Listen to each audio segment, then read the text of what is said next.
जय हिंद मेरे प्यारे साथियों, कैसे हैं आप सभी। आशा करता हूँ आप सभी बहुत अच्छे होंगे, स्वस्थ होंगे और बिल्कुल तंदुरुस्त होंगे। आप सभी लोगों की रनिंग बहुत अच्छे से चल रही होगी।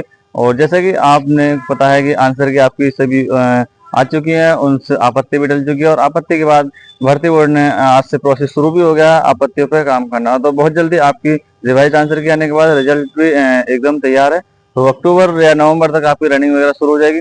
तो मैं आपको बताऊंगा आज की डीवीपीएसटी से लेकर रनिंग तक का, डीवीपीएसटी से लेकर मेडिकल तक का पूरा प्रोसेस कैसे आपको करना है। तो वीडियो मेरे को अंत तक बने रहिए और वीडियो में आगे बढ़ने से पहले आपसे भी रिक्वेस्ट है कि वीडियो को लाइक कर लें, शेयर कर दें और चैनल पर अगर नए आए हैं तो चैनल को सब्सक्राइब जरूर कर लें, साथ ही साथ बेल आइकन दबा लें जिससे कि कोई भी वीडियो आपको मिलती है तो उसका नोटिफिकेशन सबसे पहले आपको मिल जाए। तो देखो सबसे पहले क्या होता है आपका, अभी जैसा प्रोसेस आपको पता ही है कितना फिजिकल वो हो गया, आपका रिटन हो गया, आंसर की आ गई, रिवाइज आंसर की आ गई। रिवाइज आंसर के बाद आपकी जो फाइनल रिजल्ट है डीबीपीएसटी के लिए वो हो जाएगा। तो डीबीपीएसटी में क्या क्या होता है, डीबीपीएसटी का मैं सबसे पहले आपको बता दे रहा हूँ। डीबीपीएसटी में आपका जितने भी कैटेगरी वाइज है आपको पता ही चल गया होगा। सबसे पहले डीबीपीएसटी में आपकी हाइट और चेस्ट मेजरमेंट होता है बॉयज के लिए। हाइट और चेस्ट मेजरमेंट होगा। हाइट चेस्ट के बाद आपका हाइट चेस्ट कितनी है बॉयज की 168 सेंटीमीटर यानी 168 सेंटीमीटर हाइट, और यानी जनरल ओबीसी एससी और ईडब्ल्यूएस 168 सेंटीमीटर। और चेस्ट की बात करें तो 79 मिनिमम, और फुलाव के साथ 5 सेंटीमीटर फुलाव मांगते हैं। 5 सेंटीमीटर फुलाव यानी 84, तो 79 to 84। और वहीं हम एसटी की बात करें तो एसटी में 160 सेंटीमीटर हाइट आपकी मांगते हैं, यानी कि एसटी के लिए 8 सेंटीमीटर की छूट होती है, ठीक है। और चेस्ट 77 से 82 मांगते हैं एसटी कैटेगरी में मेल में, ठीक है। और रनिंग होती है यानी कि 4.8 किलोमीटर 25 मिनट में आपको रनिंग क्वालिफाई करनी होती है, ये हो गया। और उसके साथ साथ फीमेल की बात करें तो 152 centimetre OBC EWS and SC. और वहीं एसटी की बात करें तो एसटी के लिए 147 यानी 147 सेंटीमीटर। और इनकी रनिंग होती है, इनके गर्ल्स की यानी फीमेल की चेस्ट वगैरह कोई मेजरमेंट नहीं होता, केवल हाइट और वेट होता है। और वेट का कोई वो नहीं होता है, मिनिमम 50 किलो 52 किलो कितनी भी हो चल जाए, कोई दिक्कत वाली बात नहीं है, ठीक है। रूल्स में नहीं दे रखा वेट का, बस मेजरमेंट हो जाता है कभी कभी, वो भी मेडिकल के टाइम पे वेट मेजर होता है। फिर गर्ल्स की रनिंग होती है 2.4 किलोमीटर 14 मिनट में, ठीक है, 14 मिनट में। अब इसके बाद क्या होता है, आपकी हाइट और चेस्ट मेजरमेंट होती रहेगी, ठीक है। हाइट और चेस्ट मेजरमेंट होगी। चेस्ट कहाँ से मेजरमेंट होती है और हाइट कैसे होती है, जैसे मैं खड़ा हूँ, अब मेरे ऊपर से एक वो आएगा तख्ता टाइप का, मतलब रखेंगे तख्ती, और उससे स्केल से देखेंगे चेक करके कि उसके नीचे से कुछ निकल तो नहीं रहा, ठीक है। जैसे ये रखा इस टाइप से, और ये निकाल के देखेंगे कि हाँ बिल्कुल सही टिक गया, और आपको बिल्कुल सीधे खड़े रहना है। तो प्रॉपर ये हाइट नापने का आपको होता है, और कंप्यूटराइज हाइट नापती है, कोई बिल्कुल भी दिक्कत वाली बात नहीं है हाइट नापने में। फिर उसके बाद नापती है चेस्ट आपकी। तो चेस्ट जो आपकी ये होती है निप्पल के साइड से, जैसे आप देख रहे हो फोटो में, निप्पल के यहाँ से बिल्कुल बीचों बीच से आप चेस्ट नापते हैं। तो बहुत ज्यादा चेस्ट की टेंशन लेने की जरूरत नहीं है। और फिर उसके बाद फुलाव मांगते हैं 5 सेंटीमीटर, ये इस टाइप से आपको फुलाव देना होता है चेस्ट में, तो ये रहता है, ठीक है। और हाइट और चेस्ट उधर साथ ही साथ आपका क्या होगा, एक साइड डॉक्यूमेंट आपके जमा होंगे, डॉक्यूमेंट सारे आपके चेक होंगे। डॉक्यूमेंट में क्या होगा, जो भी डॉक्यूमेंट आपने फॉर्म अप्लाई करते समय लगाए हैं वो सारे डॉक्यूमेंट आपको दिखाने होते हैं, जैसे हाई स्कूल और इंटर की मार्कशीट, ठीक। दूसरा मार्कशीट और सनद, फिर ग्रेजुएशन अगर लगाए तो ग्रेजुएशन की मार्कशीट और जो भी आपकी डिग्री है वो, ठीक। प्लस जाति प्रमाण पत्र, और और आपका जो मूल निवास है वो प्रमाण पत्र। और जनरल वालों के लिए जाति प्रमाण पत्र की बाध्यता नहीं है, वो जाति प्रमाण पत्र की आवश्यकता उनको नहीं है, वो केवल मूल निवास प्रमाण पत्र आपको अपना लगाएंगे, ठीक।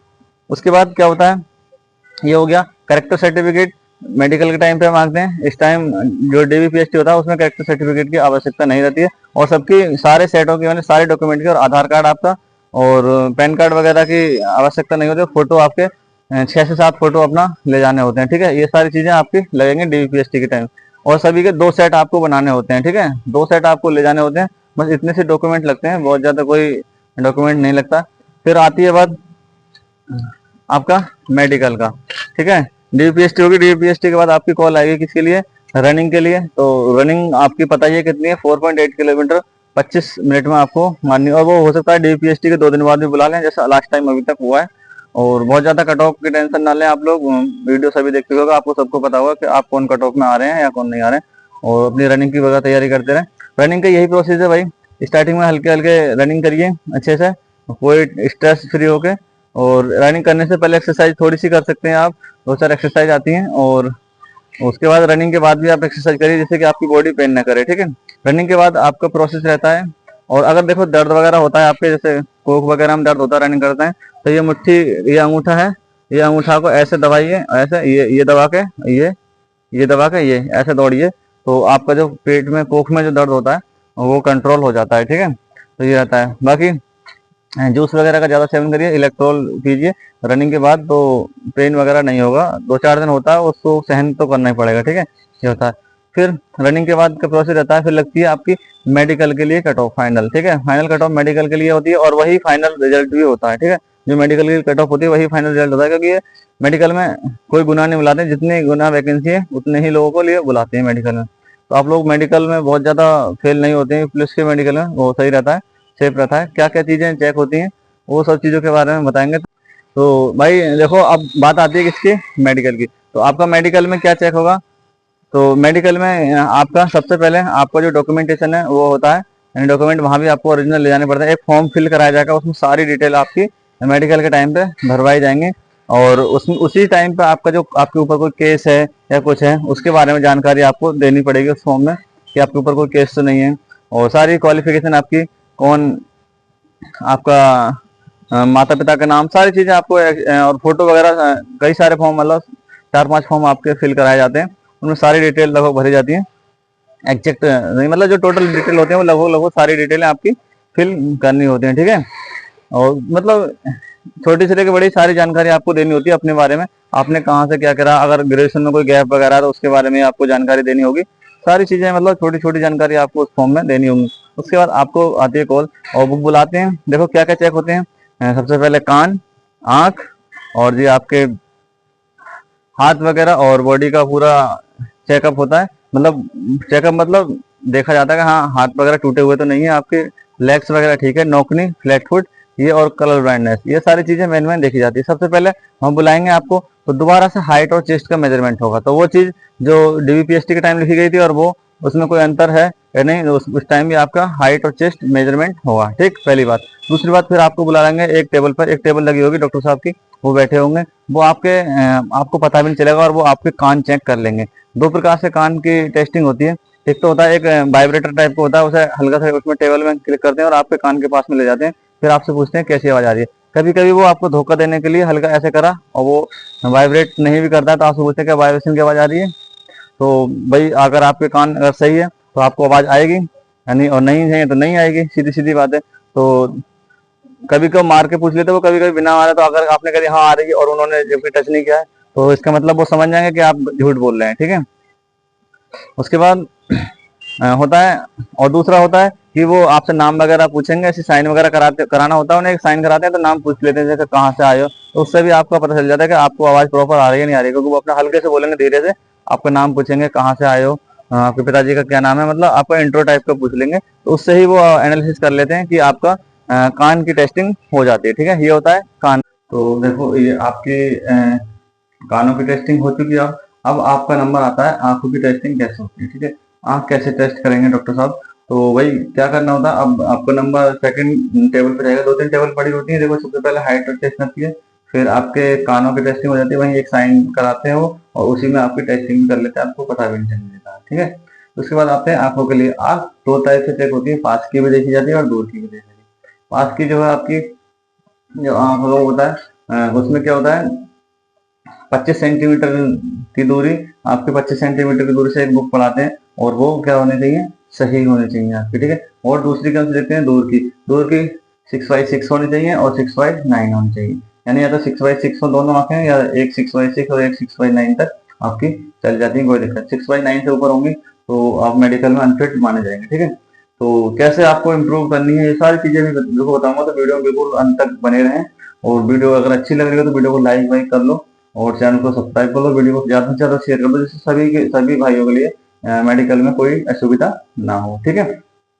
तो भाई बात करते हैं किसकी, आई की, पास की। मैंने बता दिया एक आई साइड चेक कैसे होती है, एक स्नेलिन चार्ट होता है। स्नेलिन चार्ट जैसे कि आप साइड में देख रहे हैं, इसमें क्या होता है, 2-3 तरह के होते हैं, ये मतलब कई टाइप के हो सकते हैं, जैसे अल्फाबेट यानी A to लेकर ABCD EFG इस टाइप के हो सकते हैं। दूसरा होता है आपका छोटा बड़ा, जो होते हैं आपके जो वर्णमाला होते हैं वो वाले होते हैं, ठीक है, उसको पढ़ने के लिए बोलते हैं। और तीसरा होता है आपका सिंबल्स, यानी ए सी टाइप के, किसका मुख तो किधर को खुला है। तो तीनों चार्ट आप ये देख सकते हो कौन कौन से हैं, ए टू जेड, आपके वर्णमाला वाला और तीसरा सिंबल वाला, ठीक है। ये 3 टाइप होंगे। इसमें ये पूछता है कि कौन सा सिंबल का मुंह किधर को हुआ है या किसका मुंह किधर को हुआ है, ठीक है। यानी पहली लाइन में ये कह सकते हैं कि नीचे से फर्स्ट लाइन का तीसरा अक्षर कौन सा है, इस टाइप से पढ़वाते हैं, या फिर सीधा सीधा ऊपर से लेकर नीचे तक या नीचे से लेकर ऊपर तक आपको पढ़ने के लिए वो बोलते हैं, ठीक है। तो सबसे पहले ये हो गया आपका आई टेस्टिंग, ठीक है। ये आई टेस्टिंग होती कितनी दूर है, जैसे आपने देखा होगा, जैसे ये कॉर्नर है तो कॉर्नर में लगा होगा और इसकी दूरी, आप कॉर्नर में ये स्नेलिंग चार्ट लगा हुआ होता है। स्नेलिंग चार्ट को मिनिमम 6 मीटर की दूरी से, यानी 5.5 से, यानी 5 से 6 के बीच में, यानी अधिक, वैसे जो क्राइटेरिया वो 6 मीटर का ही है।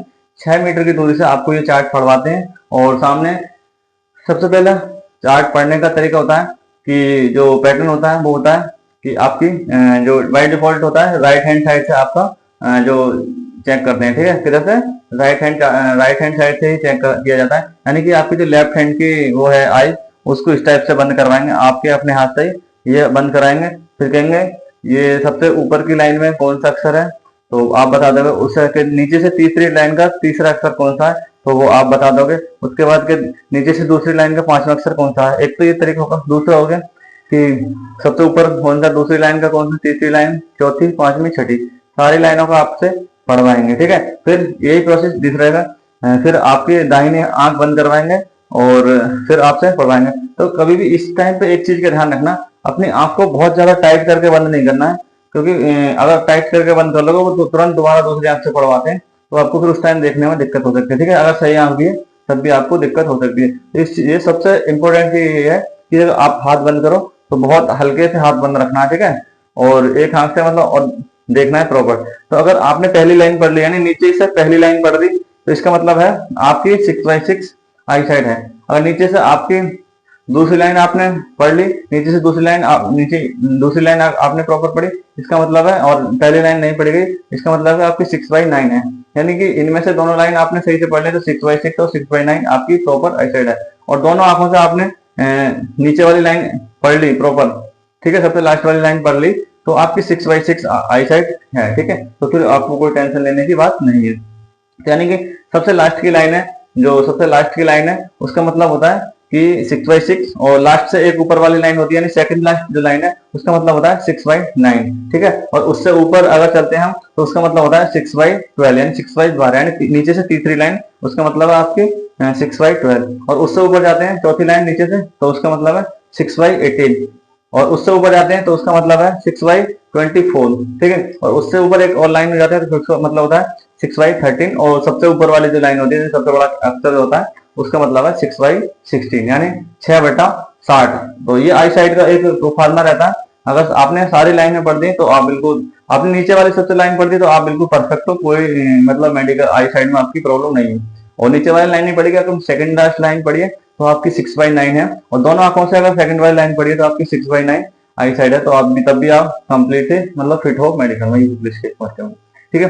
तो स्नेलिंग चार्ट आप यानी कि फ्लिपकार्ट या अमेजोन से आप मंगा सकते हो और उसकी प्रैक्टिस कर सकते हो, या फिर अपनी आई साइट, अपना डॉक्टर के नजदीकी डॉक्टर जो भी हो आई साइट का, वहां जाके भी आप चेक कर सकते हो।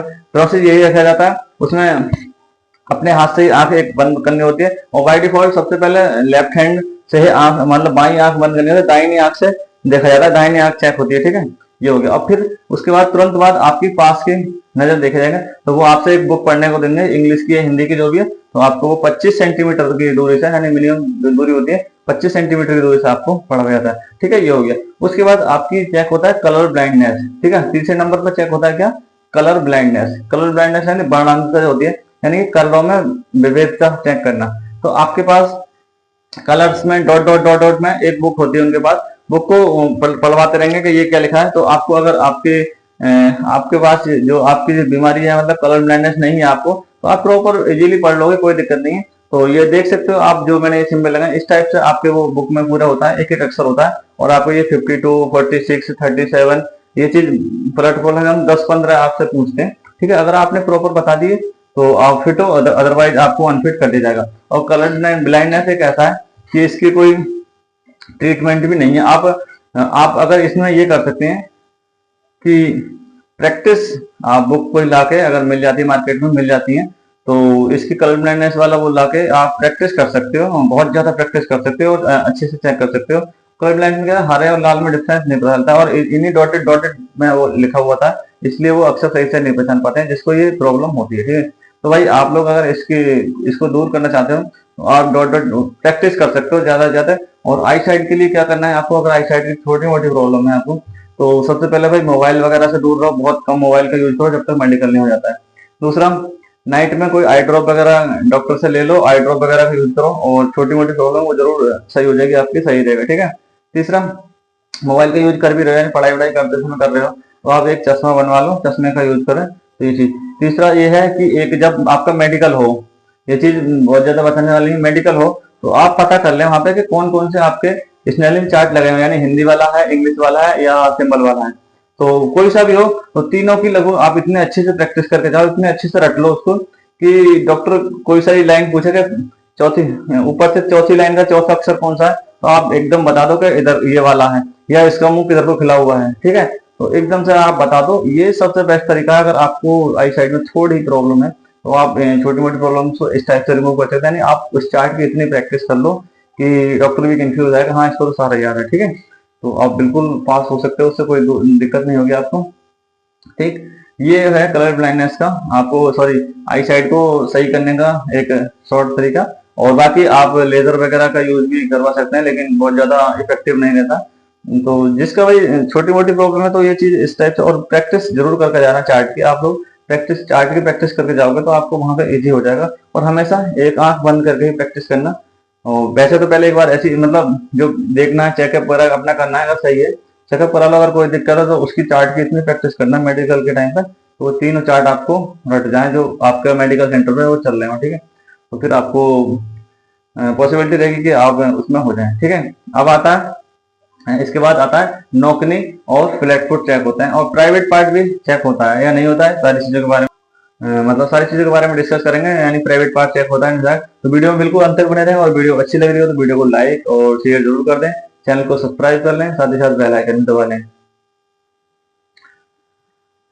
ठीक है, तो अब बात आप फिर आता है अगला स्टेप क्या, अपनी नौकनी और जो फ्लैट फुट है। नौकनी का क्या सिस्टम होता है, पूरा प्रोसेस मैं अभी आपको प्रैक्टिकली ही बताऊंगा, मैं ही खुद बताऊंगा, तो इसलिए ज्यादा हंसी वसी ना करें। तो कैसे नौकनी और जो फ्लैट फुट है, चेस्ट का मैंने बता दिया, आपकी जो निप्पल है, ये निप्पल के पास से ही आपकी चेस्ट नपती है, तो बिल्कुल मतलब बीचों बीच से लगभग लगभग एक सेंटीमीटर या आधा सेंटीमीटर ऊपर या नीचे, मतलब नीचे ही रहता है, ऊपर नहीं रहता, तो बिल्कुल निप्पल पे ही आपकी चेस्ट नापी जाएगी। उसके बाद आपको फुलाव, और फुलाव के लिए सबसे अच्छा तरीका यही कि अंदर जितनी सांस आप भर सकते हो, और जिसका किसी का अभी से फुलाव नहीं आ रहा है तो वो अभी से प्रैक्टिस करें, रनिंग करते टाइम मुंह मान के रनिंग करें, और ये इस टाइप से जितनी अंदर सांस खींचेंगे आप उतना आपका फुलाव आएगा। तो सांस को अंदर भरने की कोशिश करें, जितनी हवा आप अंदर भरेंगे उतना फुलाव आपको आएगा, और अभी से प्रैक्टिस करेंगे तो फुलाव भी आपको आने लग जाएगा। ठीक है, और डिप्स वगैरह यूज करना, अगर चेस्ट वगैरह थोड़ा कम है तो डिप्स लगाएं खूब, जितने ज्यादा लगा सकें, 10-10 के, अगर दिक्कत होती है स्टार्टिंग में 10-10 के सेट लगा के लगाएं, और मतलब पूरे दिन आप डिप्स वगैरह बीच बीच में जब भी मौका मिले लगाते रहें, सुबह शाम तो लगाएं, बीच में भी लगाते रहो, केले वगैरह खाएं खूब, तो ये छोटी छोटी दिक्कतें दूर हो जाएंगी। नौकनी की क्या समस्या दूर करनी है, नौकनी और फ्लैट फुट की, उसका भी सॉल्यूशन मेरे पास है, तो आप लोग बिल्कुल वीडियो में बने रहिए। तो भाई अब मैं आपको बताने जा रहा हूँ क्या नौकनी और फ्लैट फुट। देखो नौकनी क्या होता है, ये वाला जो पोर्शन है आपको ये दिख रहा है, ये जो पोर्शन है ये आपस में टच नहीं होनी चाहिए, और यहाँ से लेके स्टार्ट। और फ्लैट फुट क्या होता है, ये जो पैर का अंदर गैप होता है, ये गैप रहना चाहिए। ठीक है, ये जो गैप होता है ये वाला गैप होता है, आप चलते हो गीले पैर करने के बाद तो आपके पैर छपते हैं, तो या प्रॉपर पूरा छपता है या फिर आधा अधूरा छपता है, ये चीज होती है फ्लैट फुट। देखो नौकनी कैसे चेक होती है, सबसे पहले आपको ऐसे खड़ा होना होगा। ठीक है, सबसे पहले आप ये खड़े जाओगे, यानी कि पंजा आपका मिला हुआ होगा, तो देखो और ये वाला गैप है, ये गैप है, ये गैप प्रॉपर आ रहा है, तो ये गैप आपको सीधे खड़ा होना है, और आपको क्या करना है, जो आपकी ये है इनको बहुत ज्यादा टाइट नहीं करना है, नॉर्मल रखना है। और ये वो कहेंगे कि पंजा खोलो, तो पंजा खोलना है तो आपको ऐसे खोलना है कि आपकी ये जो है फिर ये टच कराएंगे, एड़ी हमेशा आपकी मिली रहनी है, और ये चीज आपकी क्या है, गैप रहनी चाहिए। इसके एक उंगली मतलब 1 उंगली बराबर गैप लगभग आपका रहना चाहिए, 1 इंच का, ठीक है। ये हो गया नौकनी। अगर इसको ये ठीक है, और फ्लैट फुट, अब इसके बाद होता है फ्लैट फुट, यानी फ्लैट फुट चेक होगा आपका। तो कैसे होगा, एक गीली बोरी पड़ी होगी उस पर आपको चलवाएंगे, उसके बाद आपको ये चल के जाना है, तो वो देखेंगे पीछे। अब इस टाइम पे आपको सावधानी क्या बरतनी है, अगर आपका फ्लैट फुट है या नौकनी है तो आपको क्या करना है, थोड़ा अपनी इतनी प्रैक्टिस करके जाना है कि वहां पे आपको बिना हेजिटेशन के आप कर सको। ये चीज इसको जो ये खिंचाव है, ये बाहर की तरफ, ये अंदर करके ये बाहर को ऑटोमेटिक हो जाएगा। देखो ये बढ़ रहा है, ये तो इस टाइप से करेंगे। और एक्सरसाइज क्या है आपकी, ये वाली ये करके, और ये वाली एक्सरसाइज आप करेंगे। और रात को सोते समय यहाँ तकिया वगैरह बीच में यूज करके सोएंगे, तो आपकी नौकनी की समस्या जब तक मेडिकल होगा आपको रिमूव हो जाएगी, ठीक है। फ्लैट फुट की क्या दूर कैसे करेंगे, फ्लैट फुट के लिए आप चलते समय थोड़ा सा पैर में हल्का सा वो मतलब एहसास नहीं होना चाहिए, हल्का सा गैप कर लेंगे, यानी कि ये चीज आपको प्रैक्टिस से ही आएगा, ठीक है। प्रैक्टिस करेंगे इसकी, और कुछ नहीं है, प्रैक्टिस चलने की इतनी प्रैक्टिस करेंगे जिससे कि आपके पैर में गैप आना स्टार्ट हो जाए, ठीक। या फिर तीसरा एक तरीका है गैप करने के लिए, आप अगर शूज बनवा लें, शूज के बीच में जहाँ पर ये वाला पोर्शन होता है शूज का, तो ये वाले पोर्शन में आप कपड़ा वगैरह लगा के शूज या चप्पल शूज पहने, या फिर वो इस टाइप के बन भी जाते हैं, तो ये गैप ऑटोमेटिक आपका बन जाएगा 3-4 महीने में, ठीक है। ये होता है फ्लैट फुट का समस्या का एक प्रैक्टिकल, मतलब प्रैक्टिस से ये चीज दूर कर सकते हैं, ठीक। फ्लैट फुट का हो गया। अब बात आती है क्या प्राइवेट पार्ट की, तो उसकी बात करेंगे। तो आपको समझ आ गया ना नौकरी कैसे चेकेंगे। ये आपको पंजा मिला हुआ होगा, एड़ी मिली होगी, और आपके कहा ये खुलवा के देखेंगे। अगर ये आपके इसके बीच में आपका गैप है घुटने के बीच में, तो ये नौकरी ठीक है। अगर आपके ऐसे टच होगी, देखो ये टच होगी, अब ऐसे मैंने जानबूझ कर टच किए, तो क्या आप नौकनी है या बाहर हो जाएंगे, ठीक है। ये नौकनी बन जाती है, या फिर आप ये सिंबल में आप देख सकते हो, ठीक है, नौकनी। तो ये होता है। तो वही आपकी देखो डीबीपीएसटी का पूरा प्रोसेस बता दिया मैंने, डीबीपीएसटी में क्या क्या चेक होता है, फिजिकल का बता दिया पूरा, और मेडिकल का पूरा लगभग बता दिया। अब बचता है कि आपका प्राइवेट पार्ट, यानी प्राइवेट पार्ट कैसे चेक होता है, क्या क्या चेक होता है। देखो प्राइवेट पार्ट में वो क्या देखते हैं, जो हाइड्रोसिल की प्रॉब्लम वगैरह होती है ये देखते हैं, यानी टेस्टेड जो होते हैं उनको टच करके भी देखते हैं और दूर से भी देख लेते हैं, दोनों तरीके से आपको प्राइवेट पार्ट चेक होता है। तो ये थी प्राइवेट पार्ट में, बहुत ज्यादा कोई डरने वाली घबराने वाली बात नहीं है। छोटी मोटी अगर कोई प्रॉब्लम है तो वो अपना सही से जाए प्रॉपर, जैसा एक अच्छे इंसान को जाना चाहिए वहां पर चेक कराने के लिए। तो ये सारी चीजें प्राइवेट, सबसे लास्ट में प्राइवेट पार्ट और फ्लैट फुट ही चेक होता है। तो ये एक प्रोसेस रहता है कि सबसे पहले क्या मेडिकल में हाइट चेस्ट आपकी मेजर होगी दोबारा से, फिर आपका ईयर टेस्टिंग होगा, फिर आपकी आई साइड की टेस्टिंग होगी, फिर दांत वगैरह वो बोलते समय देख लेते हैं, बहुत ज्यादा दांत वगैरह का इशू नहीं है। हाथ वगैरह आपके, ये हाथ का तो रह गया था, ये चेक करा कर देखते हैं कि आपका टूटा वगैरह नहीं, सीधा है नहीं है, जैसे स्ट्रक्चर है मेरा आप देख पा रहे हो, और प्रॉपर है बिल्कुल, कोई दिक्कत वाली बात नहीं है, ठीक है। तो बहुत ज्यादा टेढ़े वगैरह होते हैं उनमें थोड़ा डाउट रहता है। तो आई टेस्टिंग में कलर ब्लाइंडनेस और आई टेस्टिंग 2 प्रकार की होती है, पास की और दूर की, ठीक है। तो दोनों का मैंने प्रोसेस बता दिया। मिनिमम दूरी आपकी 6 मीटर होनी चाहिए। 6 मीटर से आपको जो स्नेलिन चार्ट होता है, इस स्नेलिन चार्ट जो मैं ये दिखाया था मैंने वीडियो में, उस चीज से आप मंगा लेना, प्रैक्टिस कर लेना। नजदीकी डॉक्टर से आप संपर्क करके आप उसकी प्रैक्टिस कर सकते हो और टेस्टिंग भी करा सकते हो कि आपकी प्रॉब्लम तो नहीं है, ठीक है। हो गया। उसके बाद आपका कलर ब्लाइंडनेस वाला टेस्ट बताइए, बुक होती है, उसमें अक्सर होते हैं इस टाइप से डॉट डॉट डॉट करके वो पढ़वाते हैं, नंबरिंग होती है अधिकतर 52 56 सारे नंबर उसमें होते हैं, ये होता है। फिर होती है आपकी टेस्टिंग नौकनी, फ्लैट फुट और जी प्राइवेट पार्ट की। तो ये पूरा प्रोसेस है। तो वीडियो भाई कैसी लगी बिल्कुल कमेंट बॉक्स में जरूर बताएं, और अगर अभी भी आपको कोई डाउट है तो कमेंट करके जरूर पूछ सकते हैं, हाँ सभी के जवाब देने की कोशिश करूंगा। और प्लीज सभी से रिक्वेस्ट रहेगी कि वीडियो को लाइक कर लें, ज्यादा से ज्यादा शेयर कर दें अपने दोस्तों में, और चैनल को सब्सक्राइब कर लें। मिलते हैं नेक्स्ट वीडियो में। जय हिंद, जय भारत।